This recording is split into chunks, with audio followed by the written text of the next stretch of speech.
Xəbər bürosu günün ən kövrəldən açıqlamasıyla qarşınızdayıq. Bəzən bir cümlə insanın bütün həyat mübarizəsini izah edir. Bəzən bir ekraf minlərlə qadına güc, ümid və inam verir. Bugün studiyamızda məhz belə bir açıqlama var.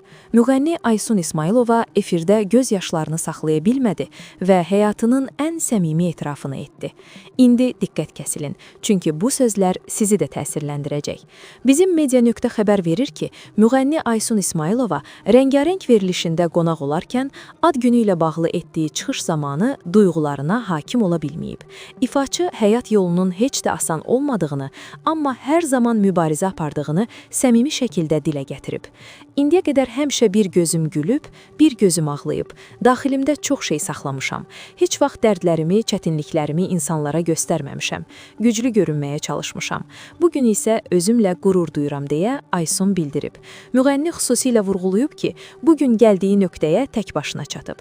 Çünki 28 yaşında öz ayağı üstündə duran, halal və təmiz yolla pul qazanan, halal yolla ev alan və öz övladına tək başına baxan nadir qadınlardan biriyəm.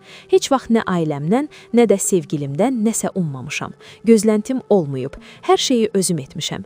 Onun bu sözləri studiyada duyğusal anlara səbəb olub. Aysun İsmailovanın açıqlaması sosial şəbəkələrdə də böyük rezonans doğurub.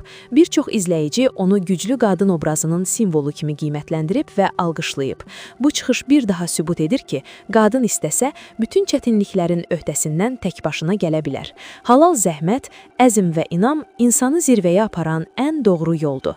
Sizcə Aysun İsmailova kimi tək başına həyat quran qadınlar cəmiyyətdə kifayət qədər dəyərləndirilirmi?